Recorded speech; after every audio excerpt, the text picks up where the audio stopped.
What's up, everybody? In this episode, we're going to talk about, is it a good idea to rent or buy a house with these crazy interest rates that are out currently at around 7%, climbing towards 8%. So is it a good time to rent or is it a good time to buy? We'll talk about it. Okay, so 7% interest rates. A year ago, a year and a half ago, we were at less than 3% interest rates. Incredible time to purchase a house, to keep a house, to rent a house after you bought it, whatever.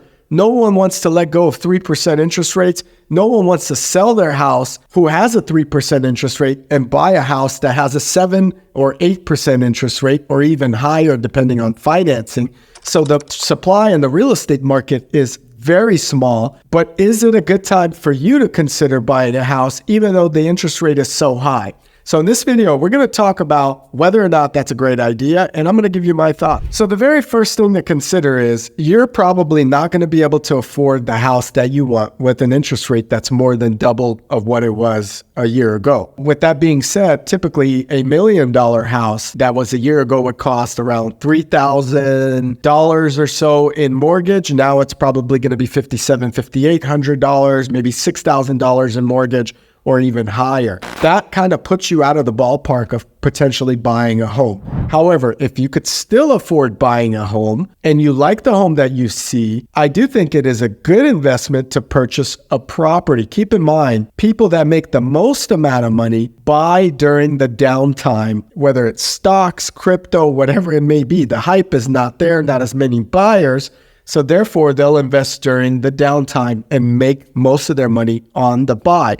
So if you are buying a property that's a value add or a property that you feel you can make money on, whether it's in a great school district, in a great neighborhood, a great location, on the water, whatever, you name it, that doesn't matter what the interest rate is, you're buying it potentially long term. To get around the high interest rates, if you're considering buying a property, you could have some different financing. You could get interest-only financing. You could do seller financing. You can maybe do it on rental financing. So if there's a renter that you're going to put into it, if it's an investment property. So you could get a different type of rate and a loan based on the fact that someone else is going to be paying for that mortgage. Seller financing is also great because oftentimes you could buy the property from someone and they could be locked in at a crazy great interest rate, but they just need some money to come in now until you refinance. So you could give them the down payment, they'll carry your loan through,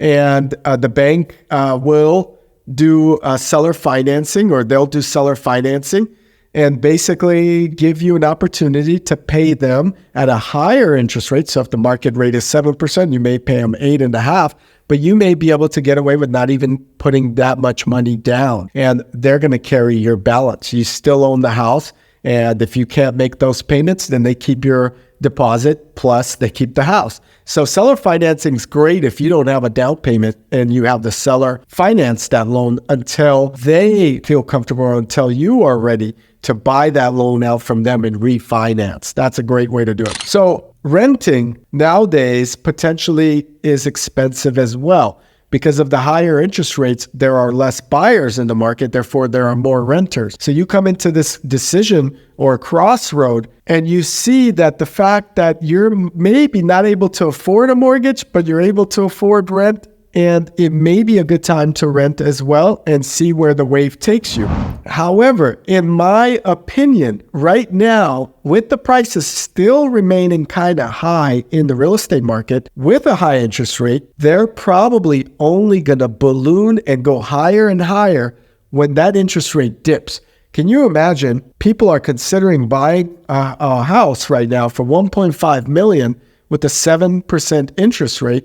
And there are still bids coming in and properties still selling in hot neighborhoods. What's going to happen when that interest rate drops to 4%? There's going to be more people that could afford that house that are going to say, oh my God, the interest rate is at a low point again. I'll get it now and then I can refinance it and so forth. and they're going to jump on a house. So you're going to lose out on an opportunity. So should you buy now or later? You should buy now if you could afford it. That's my personal experience. There's nothing better than real estate investment as a legacy to pass down to your family. So if you could afford it, you buy now. You could even buy with some of those other methods. I recommend it. Seller financing, interest-only financing. Ride that wave of high interest rates and then refinance it to when they fall back down. If you can afford buying your first property, maybe it's not a home, but a multifamily unit, you could live in one place and then rent the other, live upstairs, rent the downstairs, etc., and try to get some of that mortgage covered. Now, your debt to income ratio is always plays into effect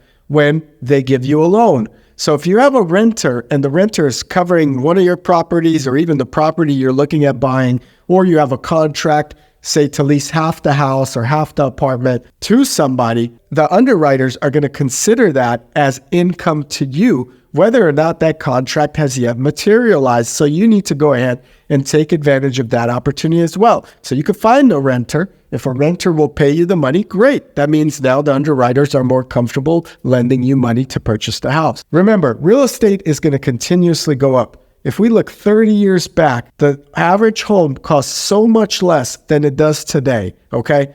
In 30 years, the same home that you have today will be significantly higher than it was today. So 30 years from now, that $1.5 million home is going to be $2.5 million, if not more, just because of the way inflation is hitting. Inflation is hitting much higher than the 7, 8, 9% that they're quoting. It's almost doubling. And it's almost a hyperinflation where we've seen such a climb in inflation and cost of living that the real estate market is also going to get affected by that with higher housing costs. Based on my experience, the only investments I've ever made that have been solid investments that I've never worried about realistically have been investments in real estate. If you could tell me, invest in a stock or invest in this property, I would always say that the property is a more secure investment. It's like a mini bank. You could borrow against it.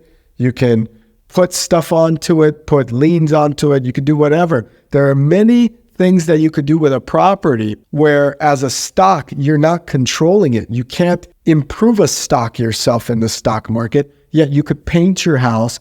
You could change the windows. You could do some gardening, some landscaping, and up the value of the property, add value to the property, flip it, sell it, get rid of it, pass it down for generations, borrow against it. It could be a property your family could live in, etc. So there are so many advantages to having your own property versus renting that it's just night and day for me. I highly recommend, no matter what the situation you're in, always first and foremost, consider buying the property versus renting and paying off someone else's mortgage. You can't borrow against someone else's mortgage while you're paying rent. You can't improve or add value to someone else's property. You won't get any appreciation from the market when you're renting. So buy or rent, I always say buy. Comment below if you agree with me. Check out the Ideal Hour podcast as well. We talk about some cool things from some very successful people, including real estate investors, real estate agents, and everybody in between. I'll catch you guys here in the next video.